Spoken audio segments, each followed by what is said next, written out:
Good afternoon, Excellency, and panelists who have joined us, and all of you here who are joining us in person at the Pavilion, as well as those who have joined us virtually. This is the first day of week 2, and we are all perhaps feeling a little bit of the inertia, but there have been new energy coming in. But this event is extremely important for us because we are talking about methane, which is the topic, it's an important topic at Cop26. Methane is the second largest greenhouse gas, and its warming impact is over 80 times that of CO2 over a 20-year period. The IPCC's recent report suggests that 30 to 50% of the current rise in temperatures is due to methane. The global methane assessment indicates that the biggest reductions in methane emissions in the oil and gas sector. It is the second largest industrial source of methane after agriculture, with significant cost-effective abatement opportunities. The International Energy Agency, according to a report, says a 75% reduction can be achieved by 2030 using existing technology. These are all extremely promising opportunities that we have with respect to how we can reduce methane. So this Commonwealth collaboration is working with partners who will be presenting today and joining us in this panel, is to accelerate methane reductions in the petroleum sector in particular. This event will be a dialogue for Commonwealth member countries and partners to build a common understanding of the challenges developing countries and small states face in tackling methane emissions in the petroleum sector, explore areas where mobilizing support can accelerate methane reductions, identify opportunities for collaboration to accelerate action through existing or new fora, including a dedicated action group under the Commonwealth Sustainable Energy Transition Agenda. With these few words, I hand you over to the Secretary General, Honorable Patricia Scotland, SG, to give her opening remarks. Welcome and opening remarks.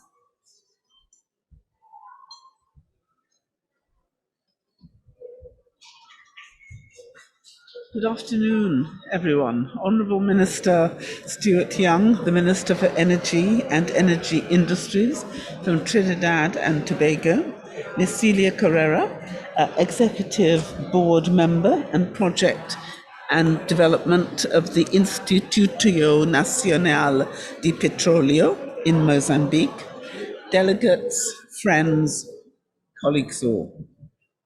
It really is my great pleasure to welcome you to the Commonwealth Pavilion for today's discussion on how we tackle the extremely potent pollutant methane, which Ruth has already outlined to you, has had an enormous impact on global warming. And as she has said, the effect is over 80 times more potent than CO2. It is the second largest contributor to global warming, accounting for over 30% of the global rise in temperatures to date. So it's worrying that after almost a decade of relative stability, global methane levels are now increasing dramatically. This COP marks a milestone moment for methane. It is now front and center of climate conversations. Last week, 100 countries pledged to cut 30% of methane emissions by 2030, many of whom are members of our Commonwealth family. This landmark pledge is in clear recognition that curbing methane emissions is perhaps the single greatest lever to combat climate crisis in the near term. To keep a 1.5 warming limit within our grasp, we need to work together. We need to work together to translate these pledges to credible plans of action. Words are simply not enough. We are here today, therefore, to explore how the Commonwealth collaboration can accelerate reductions in the oil and gas sector. And it's the second largest industrial emitter, and the majority of emissions can be avoided. And the International Energy Agency estimates that more than 70% reduction is possible with today's technology, not new technology, today's technology. And over 45% could be done at no net cost. So reductions can be achieved relatively quickly using well-known proven solutions that are cost effective. And the benefits of doing so are huge. In addition to the climatic effects, it would prevent thousands of premature deaths and substantially increase crop yields, increasing food security for literally millions of people. The estimated monetary benefit to Commonwealth countries if the possible reduction in methane emissions were achieved is $19 billion. And this really is a tremendous opportunity which we cannot afford to squander. There are many examples across the Commonwealth family of strong leadership in working to reduce methane, and many more have ambitious plans. However, challenges exist, including the regulatory frameworks, institutional capacity, and technical expertise. And we have a unique opportunity to leverage these given our shared commonalities. And as we do so, we must be cognizant of the barriers developing countries, especially the small states and the least developed states, face in tackling the emissions. Achieving collective global climate goals requires greater recognition of and support for our vulnerable countries. We are facing crises on a multiple of fronts: climate, health, and economic, all requiring urgent action. And with that attention, we can at times feel overwhelmed and daunted because of the intersection between those complex and difficult issues. But standing with you here today, after a week of fantastic engagements with so many people who are passionate and dedicated to averting the existential threat of climate change, I feel particularly hopeful. I'm hopeful because 100 countries just agreed to cut methane emissions. I'm also hopeful because the vast majority of methane emissions is this sector are avoidable, and the spirit of cooperation and partnership to curb methane has never been greater. However, we must work decisively, smarter, faster, and cooperatively. Governments have a critical role to play in making the needed methane emission reductions a reality, but the Secretariat stands ready to support Member States in this critical issue. We have a solid track record of fostering pan-Commonwealth collaboration with non-Commonwealth countries, international agencies, and a wide range of partners for the benefit of our member countries. And I really encourage countries within our Commonwealth family to come together and replicate this successful model with a similar action group on methane under the Commonwealth Sustainable Energy Transitions Agenda, focused on addressing the implementation of measures to curb methane emissions. Now, reducing methane is a win-win for us all. It's good for the planet, people's lives, and livelihoods. And with these few remarks, I really want to thank you again for your attendance, and I look forward to an engaging and fruitful discussion. But I think we recognize, and I hope you recognize with me, that we really can do this. We just have to come together and make it happen, and we can. So thank you.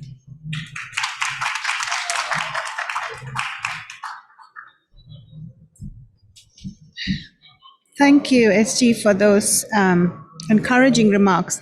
As you said, we work together collaboratively, but decisively and smarter and faster. So thank you very much for your clear need of the hour. But we do have an opportunity because we do have the global community engaging with the issue of methane.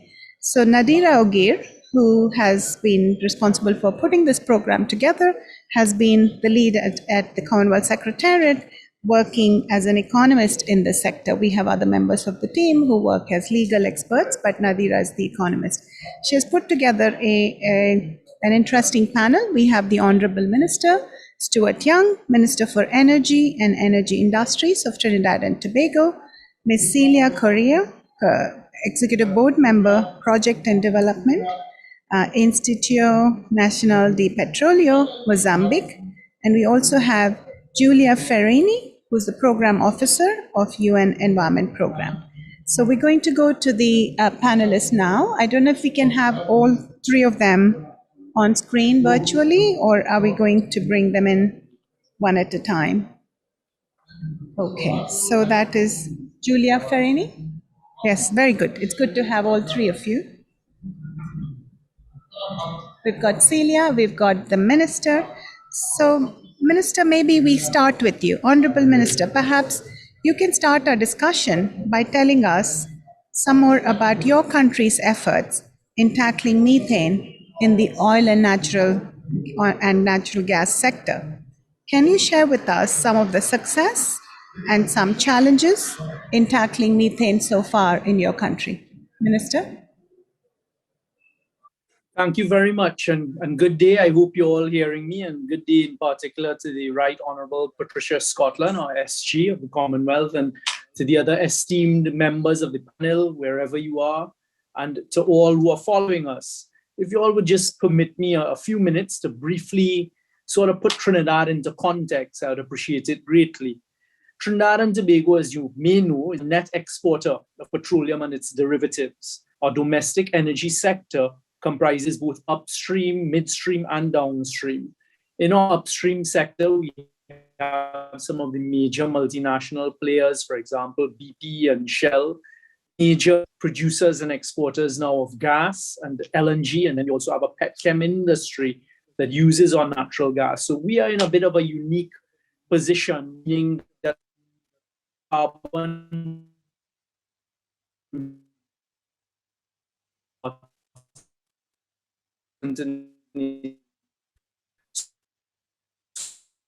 exercise when your economy is based on hydrocarbons.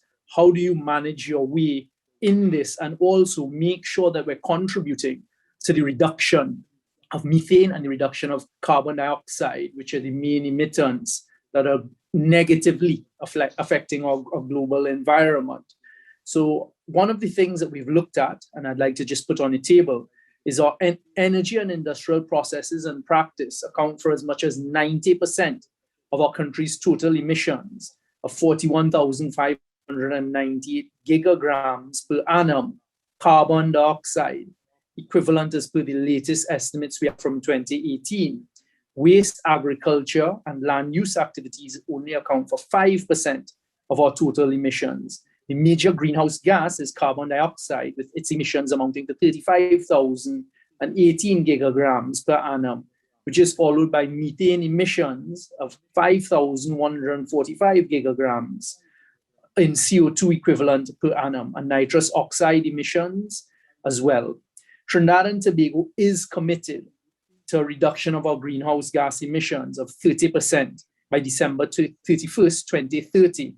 In the public transportation sector, equivalent to 1.7 million tons of carbon dioxide, and a decrease of 15% by 2030 in the other main carbon emitting sectors of our industry, and the petrochemical sector, which is equivalent to 103 million tons of carbon dioxide. We have been looking at a number of initiatives to really deal with the methane. The main methane waste that's being emitted in Trinidad and Tobago at this stage is coming from our waste, from our dumps. We are looking at, on the petrochemical side, our national gas company has been mandated and is doing a job of exploring via satellite and thermal imaging, etc., to see where there may be other methane emissions taking place. For example, flaring of gas, maybe leaking pipelines, etc. But we're fairly certain that in those areas, there's a lot less of the damaging, harmful methane. In fact, if we could capture it, one of the ways we're looking at it in our petrochemical sector is, if there is methane being emitted, let us capture it and use it, because that is a major substance in our natural gas. So if we could capture it and use it, we could actually monetize it. So what we're really looking at is on the waste side, and in our major landfills, how can we capture the methane? How can we safely use it, convert it, and these types of things. As I said, the major emitter of methane is our landfills, with an estimated emission of 2,462 gigograms per annum. The energy sector is the next major emitter of methane, releasing 2,186 gigograms in CO2 equivalent in 2018, and then our industrial processes. So I guess what I want to say from our perspective is we are in a balancing exercise. On the energy and the petrochemical sector, what we're looking at is the capturing of methane, the identification of any methane leakage, how it can be reduced, how it can even be captured and then utilized in our energy sector. But one of the main areas we're looking at is on our waste, our landfills. We're looking at the use of technology and how we can really turn that around. We've introduced certain legislation to assist us with that. And I don't want to take up too much more of the time. I would like to enter into the panel discussion and let us get there. But our national gas company has been mandated and has actually subscribed to use the leading technology in the identification in the petchem sector, the petrochemical sector, of where there may be methane emissions. And then we will look at how we can reduce it, maybe capture it and utilize it. We're using infrared cameras and satellite technology, etc. So these are some of the areas that we are looking at. We have also been pushing our green agenda and the utilization of renewables, etc. Is a completely different conversation. But from where we sit, and especially my portfolio as Minister of Energy and Energy Industries, the balancing exercise is the one that we're engaged with. We recognize that hydrocarbons are not going to disappear overnight. We're glad we don't participate in coal whatsoever. Our oil production is much reduced, and I've given them a deadline date. I figure by 2028, 2030, Trinidad would be finding its way out of the oil production sector. But gas is here to stay. I mean, people call it a transition hydrocarbon. I think it's more than a hydrocarbon. It's cleaner. The technology is getting better. One of the other areas in Trinidad and Tobago is we produce methanol and ammonia. So we're engaging in those conversations now. How can we do it cleaner? We're also looking at the use of hydrogen to then blend hydrogen in. We are very, very conscious, especially being one of the small island states. Just yesterday, I'll give you all an anecdotal story. I was walking, and I walk along a coastline, and it is the highest I've seen in the past couple of years of walking along the coastline. The water, and then the water was always also lapping over the jetties and this type of thing. It is real. We've seen the unprecedented flooding, the fires, and all of the globe is screaming. Planet Earth is screaming at us. And Trinidad and Tobago, I want to give the assurance, is committed for us doing our part in the reduction of harmful gas, the greenhouse gases, but at the same time, finding that balance to keep our economy going. And we really believe natural gas, and as technology evolves, the use of natural gas is around for a few decades, and we just need to make our energy products cleaner, greener. We are also committed to the renewables. We're currently building the largest solar farms in the whole Caribbean region, and we want to get that done. In my meetings, I was just in Glasgow. It was just a few days ago before returning to Trinidad, meeting with one of the largest companies that get involved in renewables and telling them, look, we need to get more projects done in Trinidad and Tobago. So I thank you all very much for listening to me and for the opportunity to participate in this very important conference. And I'm very happy to hear what you all have to say and to find relationships and to make things work, because at the end of the day, there's only one planet Earth. And we all, as the SG said, we all have a part to play and a role to play in how we protect, Mother Earth going forward. Thank you very much. Minister, before you conclude, or before we carry on, as the only minister on this panel, I'd like to get your perspective of the global methane pledge. How beneficial and how and what is it going to do to help you with your country aspirations about meeting the methane goals?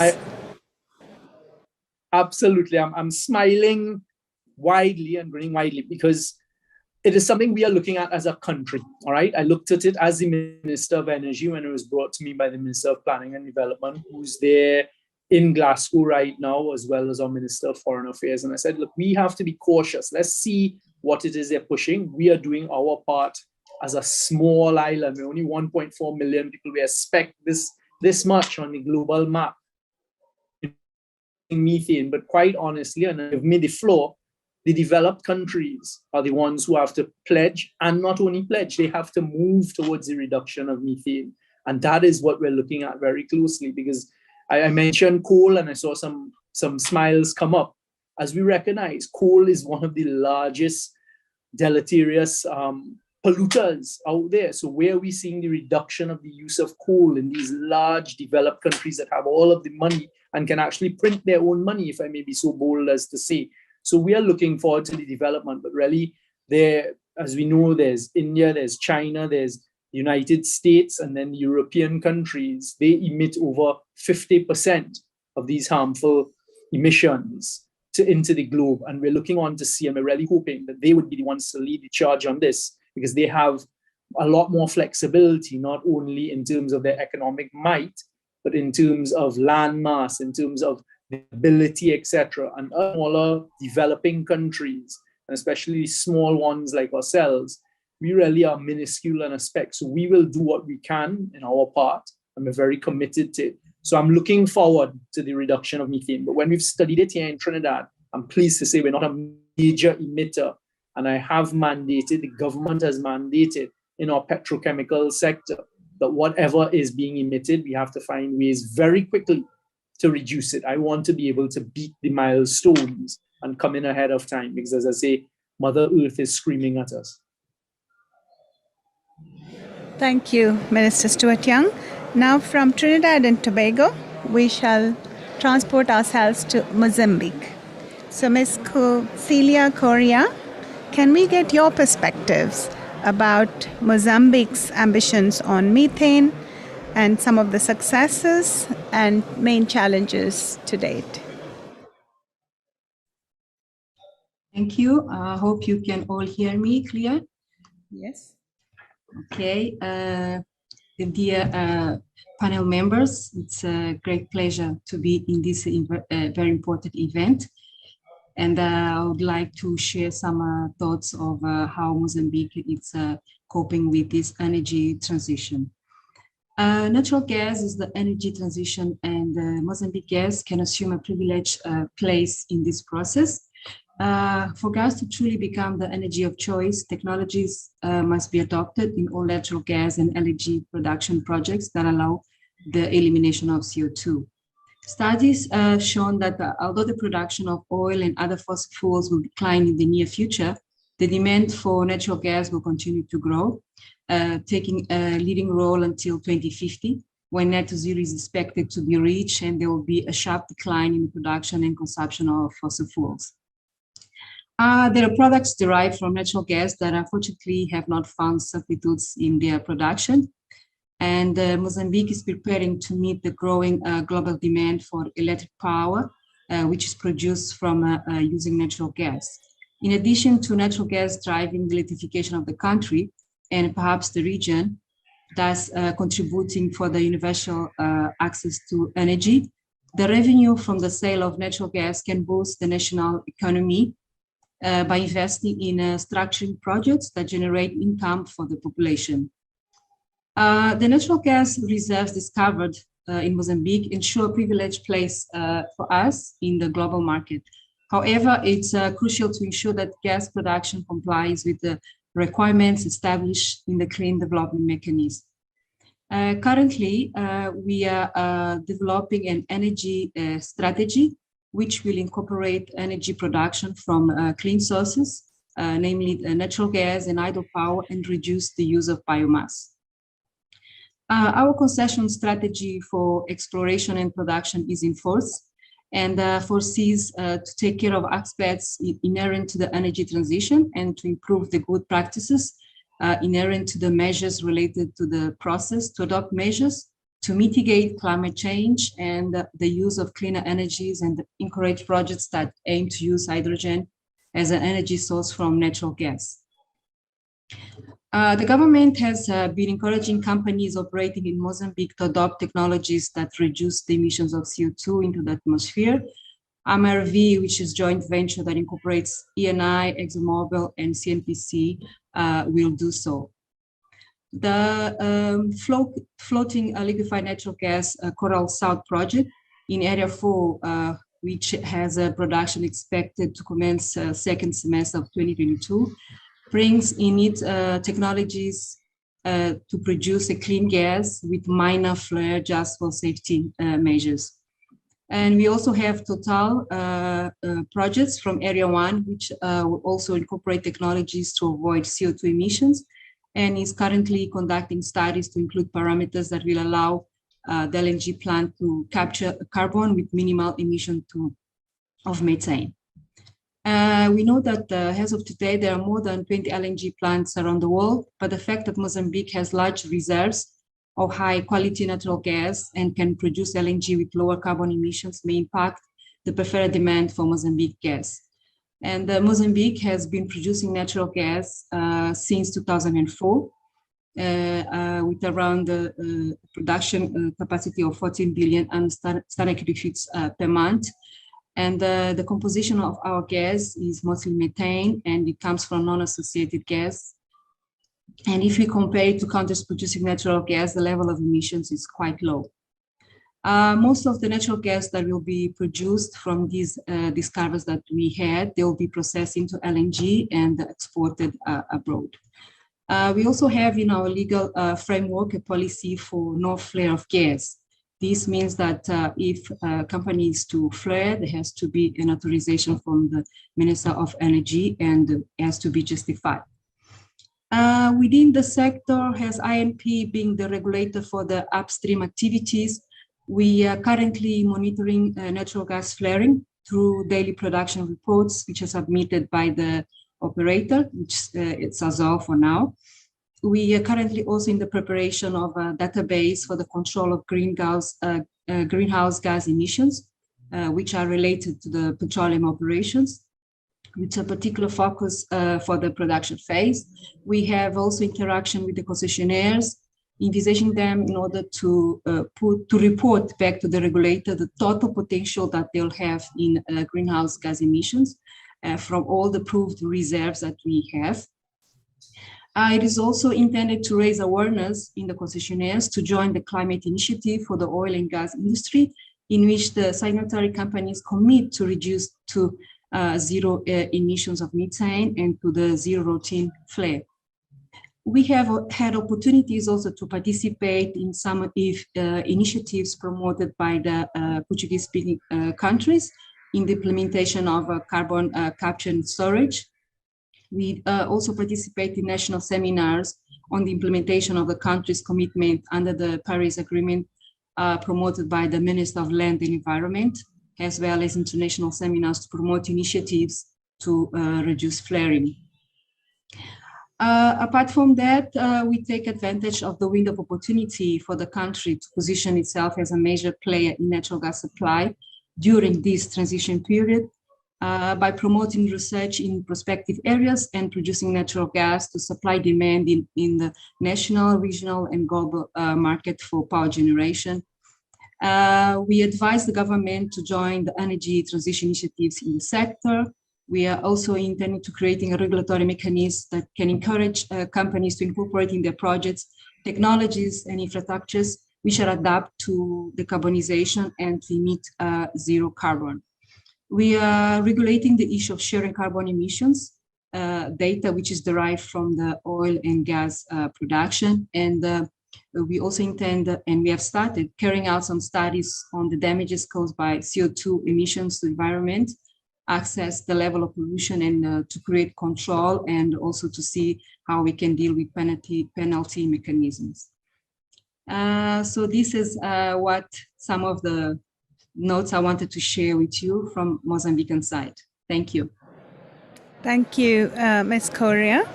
What we now will do is we'll turn to Giulia Ferrini to get the perspective from UN Environment Programme of the international efforts and initiatives in this space. Giulia? Many thanks. I will. It is a pleasure for me to be with you today, and I will now share my screen so that I have a few slides that I would like to share with you to introduce what we are doing at UNEP on these important pollutants. So you should now be able to see my screen.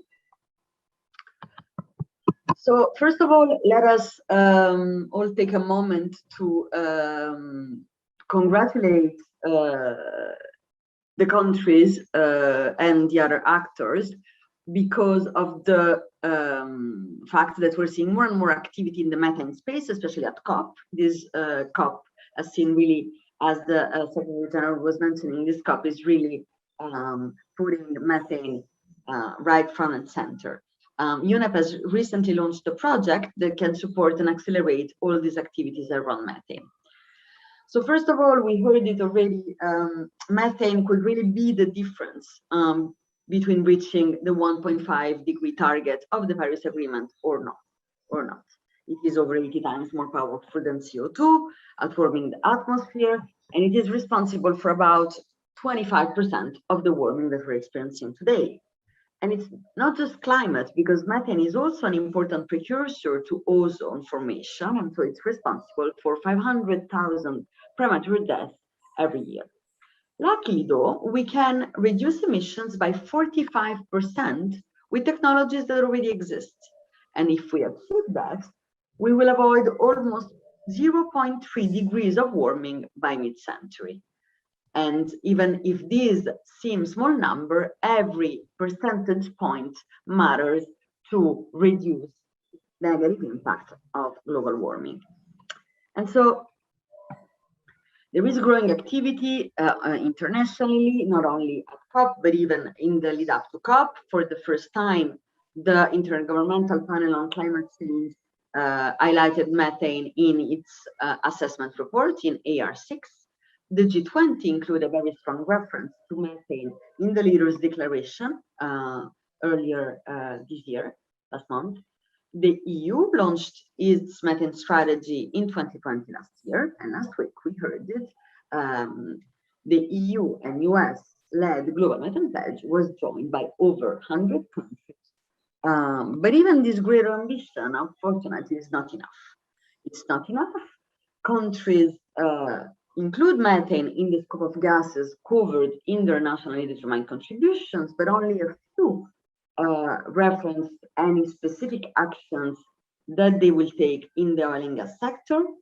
And just allow me to remind us all that the oil and gas sector, despite not being the largest emitting sector, it is certainly the one with the greatest potential for cost-effective mitigation. It is the lowest hanging fruit for reducing global warming in the short term. And we have just two countries, Nigeria and Canada, that have included a reduction target for the oil and gas sector in their nationally determined contribution. A major barrier to directing targeted action at the speed scale necessary to reduce climate change is better data. And this is why UNEP, with support with the European Commission, launched the International Methane Emissions Observatory last a couple of weeks ago, sorry, during the G20 Rome Summit.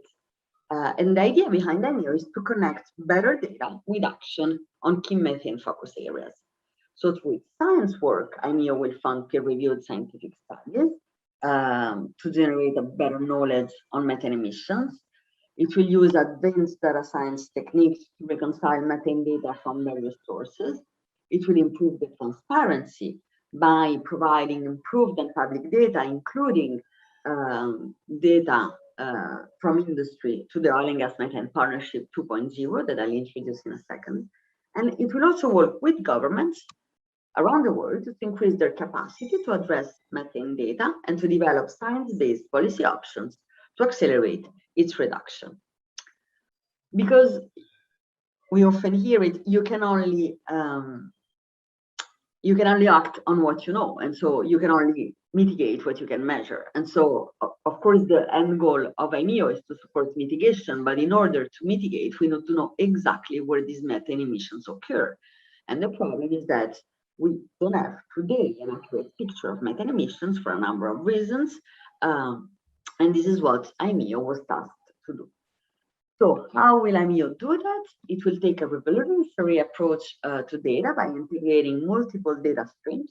It will first collect the data, so companies' data, through the OGMP, science measurement studies, national inventories, satellite data. It will then apply advanced data science techniques to integrate this data, to reconcile any inconsistencies, and to apply a weighting based on uncertainty. And the final product will be the best existing picture of methane emissions that exists and that can be accessed to guide strategic mitigation actions. IMEO will work with all actors across the methane emission space at various levels. At the center of IMEO are its founders, UNEP and the European Commission. We have been working at UNEP on methane for almost a decade. Then the idea is that other governments are encouraged to join by funding its activities. This will give them a seat at the executive board. On Friday, we heard the very good news that the US announced its support to IMEO, both direct and in-kind contributions.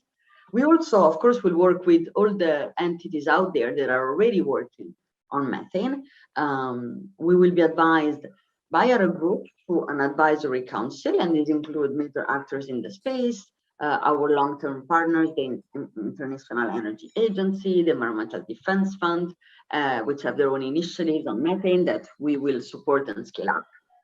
We will work with industry, companies that are member of the OGMP, and we will also fund academic and research institutions to undertake scientific measurements and analyze on methane emissions globally. And then this data will be built into the IMEO data interface, and the data will be made publicly available.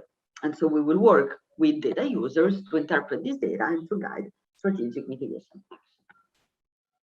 So I mentioned before the Oil and Gas Methane Partnership 2.0. It is an important initiative for both companies and countries. I'm very pleased to see His Excellency from Trinidad and Tobago, because we count among our members also NGC from Trinidad and Tobago that will start reporting next year, that will help us gather better data. So we're very pleased with the collaboration so far, and we look forward, of course, to welcoming many more companies. Our current members today represent 30% of the global oil and gas production. So what is OGMP in a nutshell? It is the most comprehensive and ambitious reporting framework for the oil and gas industry. It reports, its members report on all material sources of methane emissions from both the operated and non-operated assets across all segments. And so we have partners like BP and Shell and Eni that operate some of the facilities in Mozambique, in Trinidad and Tobago, and in many other countries. The partnership can help companies in reporting. It provides detailed guidance on how to do that. And why is that important that the OGMP is based on measurements? Because the problem today with methane emissions that you cannot see, that you cannot smell, so it's very difficult to understand where these methane emissions occur. The problem is that estimates are based on emission factors that are found for scientific studies to dramatically underestimate the actual level of emissions. And so thanks to the OGMP, companies will have the opportunity to go out and measure methane emissions. And so we will have a better picture of methane emissions from industry that will then be mapped and verified against other data streams, as we have seen. The European Commission's methane strategy described the OGMP as the best existing vehicle for improving MRBV capability in the energy sector, and is planning to use the OGMP as the basis for future legislative proposals. It will table a regulation by the end of the year, and this will apply not only to the gas that is produced in Europe, but to all the gas that is sold to Europe. And so in the future, if companies want to continue selling their gas into the European market, they will need to comply with more stringent reporting methodology. Now, what is the other support that IMEO can offer? Because we talked about the companies, we talked about other stakeholders. We also work with countries to offer implementation support to these countries to understand and access IMEO data. We start with awareness raising and capacity building because there is a tremendous lack of awareness globally. We hope that with the Global Methane Pledge, this is now changing, but there are a number of stakeholders that are still understanding of methane emissions and of mitigation opportunities. So this is what we plan. We're fixing already through the virtual training that we offer. It's 5 modules from basics of methane emissions, a deep dive in emission technologies and best practices, as well as regulatory approaches. We heard it in the remarks from the previous speakers. Regulation is critical. We delivered this training already to over 100 participants in 6 countries around the world. We are planning to do it in more countries. And with the CCC, with the Climate and Cleaner Coalition, we also lead the Global Methane Alliance that can provide support to countries to include methane reduction targets in policies and strategy documents.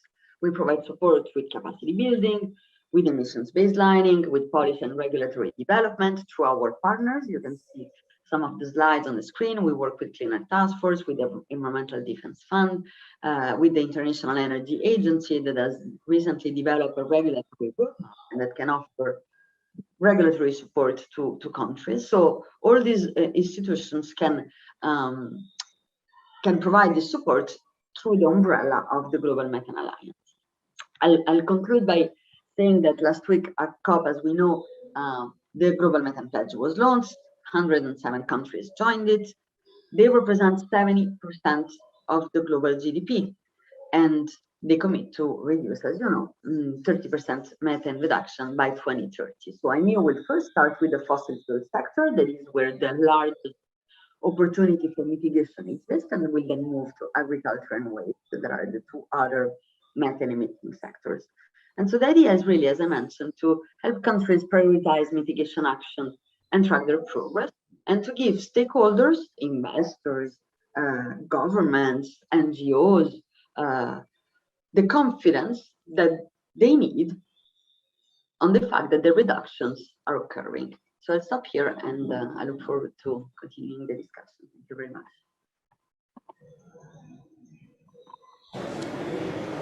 We'll now move from, thank you, Julia. Now we'll move to hear a little bit more about the Commonwealth work. Nadira Ogier, she's the economic advisor at the Secretariat, and she'll be presenting a little bit more about this work that she's been doing for a few years.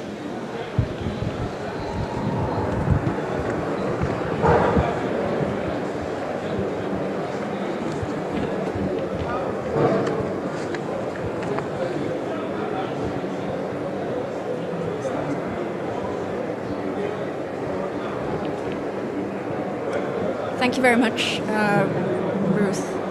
And it's a pleasure to be here with you today to share some perspectives on methane in the Commonwealth.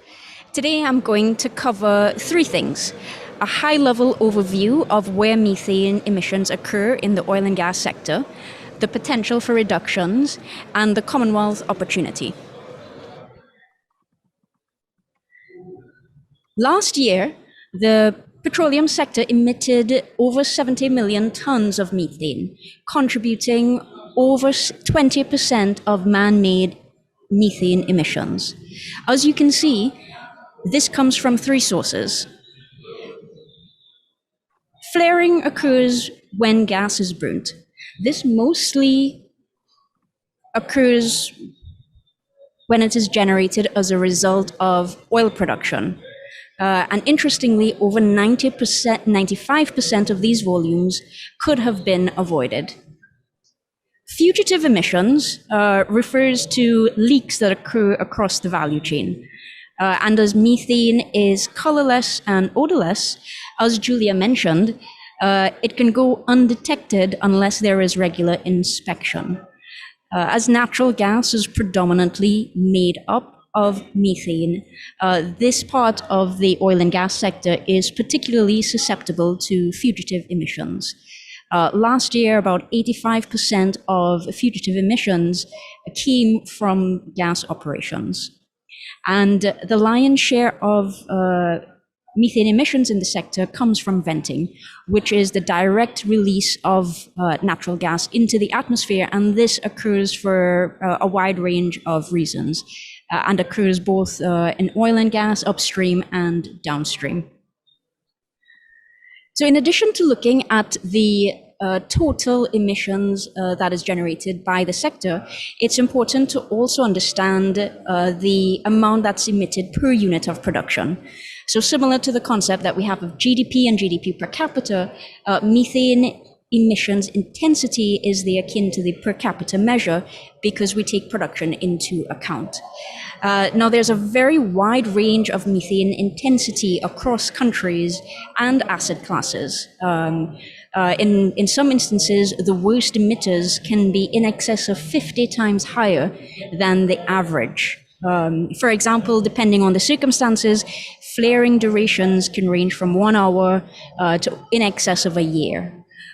So there's a wide range across the entire sector. But as Julia and the SG mentioned, more than 70% of these emissions can be reduced in the oil and gas sector using existing technology. And that ranges from things such as, again, leak detection and repair, installing certain types of equipment to capture the natural gas and instead recover and use it, and eliminating the use of certain types of gas equipment, so replacing natural gas motors with electric motors, as example. Interestingly, and again here, a substantial amount of this can be done at low or net cost, in excess of 45% in some instances. And that just means that the value of the gas that is captured more than outweighs the cost associated with implementing those measures. So there's a huge opportunity here. The goal is ideally to get to near zero methane emissions, to get as low as possible. And we know that we can do it because there are many assets that currently operate at this level in the sector. So definitely we need to look at absolute emissions and reducing that, but also the intensity of that production. A key element will be to reduce the existing emissions across the value chain, but we also need to ensure that we don't add to the problem. So when we're looking at new additions, new projects, these should be introduced at the lowest possible methane intensity levels. And there are lots of good standards and practices in terms of how to do that. As well as for abandoned wells, if they're not done appropriately, they can be a source of methane leaks in the future. So this is also something that we need to address. So a two-pronged approach is needed when addressing methane and delivering methane reductions. Whilst technically feasible, there are, however, a lot of challenges in implementation. As was shared by some other panel members, in the first instance, there isn't widespread knowledge about the issue. So if there isn't awareness, it's no surprise then that it wouldn't be factored into decision making. And that cuts across both resource allocations, so in terms of where capital is invested, as well as the technical decisions that are made. This would also be compounded by the lack of data and experts available. And quite often, in order for a lot of these solutions to work, you also require the right types of incentives, coordination, and enabling frameworks. And as Julia mentioned, there is a lot of good work, good standards, practices, OGMP 2.0 reporting framework. But nonetheless, this remains voluntary. So it doesn't necessarily apply and cut across all production nor all assets within a country. And as a combination of this and many other factors, sadly, it's not necessarily a priority given limited resources. And again, as the SG said, we all need to work together to address this problem. No single actor will be able to remedy it. And governments have a critical role to play. The policies, the regulations, the enabling frameworks are critical for us to tackle methane emissions and to accelerate the work that many companies are already undergoing. Stepping back now and looking at methane within the Commonwealth. Of the 54 member countries in the Commonwealth, 23 are petroleum producers. As you can see here, there's a wide spectrum: oil, gas, large, small, mature, and emerging. It is, however, worth noting that roughly half are either small states or least developed countries. And as we all know, this usually has implications when it comes to regulatory measures, good governance, etc., in terms of access to data and expertise. Altogether, in 2020, the Commonwealth countries emitted in excess of 6 million tons of methane. And consistent with the global average, about 4 million tons could be avoided. So again, here we have a massive opportunity. Curbing emissions has multiple benefits. Of course, there is the climate impact. But as the Honourable Minister said, if we were able to capture the gas, we could put it to useful, productive uses. In particular, gas that is captured and can be used for electricity generation and clean cooking goes a long way in the advancement of SDG 7. In addition, Julia talked about the negative health impacts as well as the impact on crops. Within the Commonwealth countries, if we were able to meet the 70% reduction, this would prevent in excess of 6,000 deaths per annum, premature deaths per annum. It would also prevent around 18,000 A&E and accident hospitalization visits. And it would avoid 645,000 tons of crop yield loss. These are all per annum. Utilizing all of these elements, as the SG mentioned, the monetized benefit to the Commonwealth would be around $19 billion per annum. In addition to this, there are two elements which some panel members have already alluded to. Additional benefits in terms of being low emitters are potentially market access and finance. There is growing scrutiny with respect, as we know, to emissions intensity. So if for Commonwealth countries, the projects and the oil cargoes and the LNG cargoes are amongst the lowest emitters, it likely has potential positive benefits in terms of export markets, as well as financing. So these, again, are much broader benefits to the Commonwealth and beyond if we are able to capture and reduce methane emissions. So the question we really are faced with is, after COP, how do we move from potential to reality? And how can we realize these huge benefits to Commonwealth countries and, again, beyond?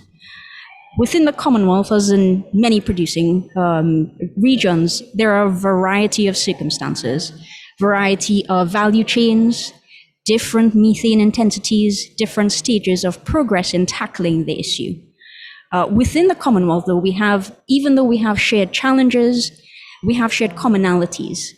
And we have some great examples within the Commonwealth family of countries really looking at this and doing things really well. Malaysia, as an example, has been looking at this extensively for a long time. Ghana is one of the few countries that has included this as part of their indices. Canada has just recently released regulations. These are just some examples, and I'm sure that there are a lot more.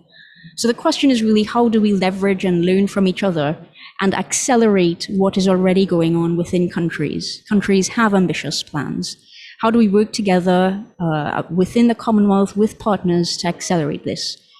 There may be, as Julia mentioned, areas around strengthening carbon capacities, developing context-appropriate regulations. The Commonwealth Secretariat has been working with countries in this area for in excess of 50 years.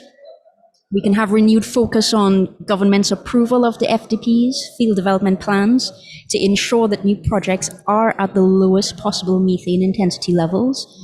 And the Secretariat will be publishing a toolkit which looks at this, referring again to a lot of the initiatives Julia mentioned. And we can also contemplate looking at pilot projects and knowledge exchanges, for example, addressing the issue of associated gas, the monitoring, reporting, verification, leveraging technology. And critically for LNG exporters and oil exporters, access to markets will depend on emission certification. And this is a growing area of focus. So again, I think that we have the opportunity as a Commonwealth to collaborate, to accelerate a lot of the work that's being done in methane. And we have, two really strong sterling examples of where we've done this well. Many of you would have heard of some really good examples across the Commonwealth Blue Charter, the Commonwealth Connectivity Agenda, and work that's been recently done under the Commonwealth Sustainable Energy Transitions Agenda. So with that, I'd leave it there. I think that we have an opportunity. If this could be a real area for us to work together. And again, it's working in concert with things that are already being done, and that is the Commonwealth model: to learn, to share, partner with others to accelerate and deliver impact for our member countries. So with that, I'll turn it back over to you, Ruth. Thank you. Thank you.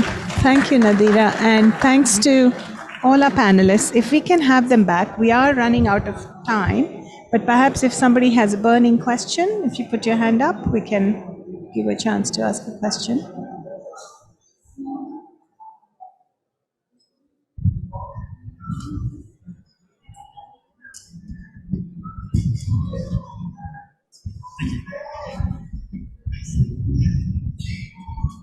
Thank you so much, Amanda Ellis from the ASU Julianne Wrigley Global Futures Laboratory. Fantastic presentations and wonderful to see so many different perspectives. The last two presentations really pointed out that this is a no-brainer in terms of the science and the economic benefit. My question as a layperson is, why have we not moved on this earlier?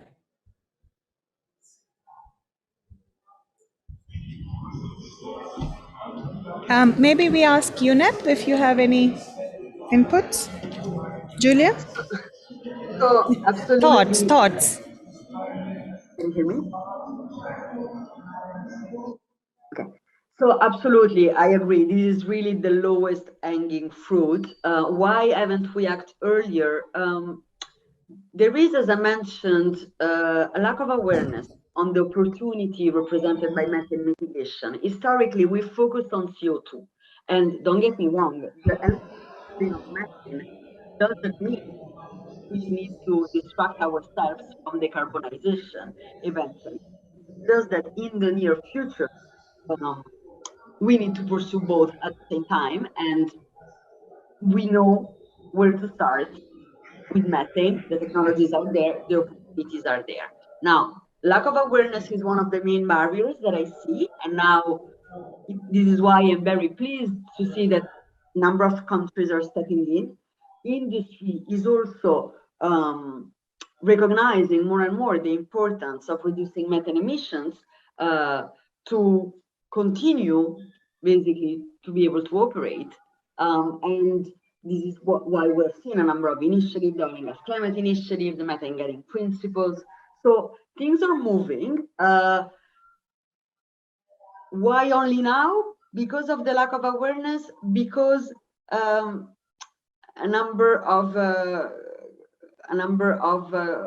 companies were tackling methane for safety purposes until very recently, and not for, not with the climate change in mind, because there was until recently a lack of political will to do that. And this is why I hope that the Global Methane Pledge is really the beginning for a new era of methane emissions reduction. Thank you, Julia.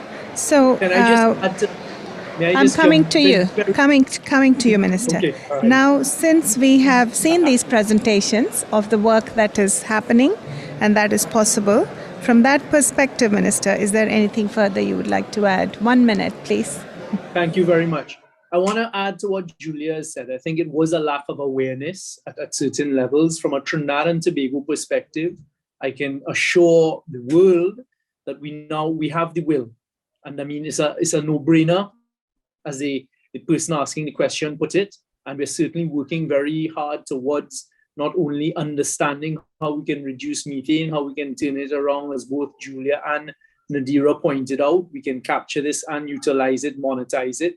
So I just want to assure the world from our little speck, Trinidad and Tobago, we intend to do all we can. I'm glad that NGC, who's going to be the main person, the main entity driving this, is already part of your organization. And I would like to thank you all for this opportunity and give the assurance we will do what we have to do. There is the political will and we want to move from talk to implementation to get it done. Thank you, Minister.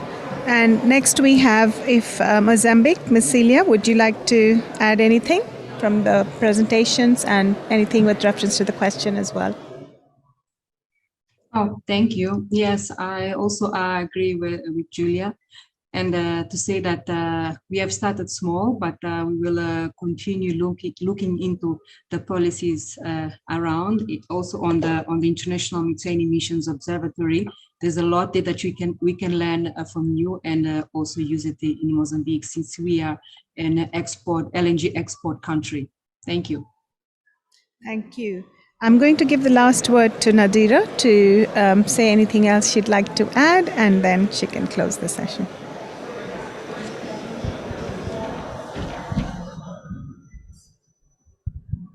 Yeah, I think that's a fantastic question that was asked.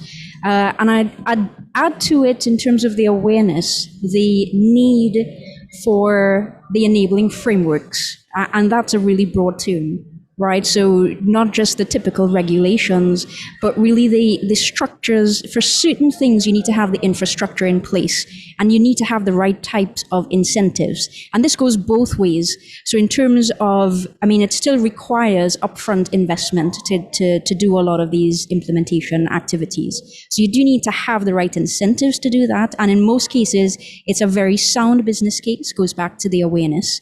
But then where there isn't necessarily that clear cut, you do need to have that duality to incentivize the upstream, or not just the upstream, but the investment to have the abatement measures in place, as well as the penalties if things are not done. So I think the usual carrot and stick approach really takes hold in this particular issue. So I think again it really depends on a case by case. It's very difficult to make blanket statements like that. Sorry. Yeah. So I think that's it. And like was mentioned before, I think we have a huge potential here, and I think hopefully it looks like we've gotten interest that this is something that we can look at and explore some more with partners. I think that's very encouraging. With that, over to you. So it's an opportunity. It's a good question. It's low-hanging fruit. It's a no-brainer, which is why Cop26 started with that announcement on the very first day. And this discussion just shows that we can actually make things happen. And it's such a low-hanging fruit that together we can work and contribute to reducing emissions as sooner than later. And thanks to all our panelists. Thanks for joining us remotely, even though you could not be with us here in person. And working together, we will move things faster. Thank you very much.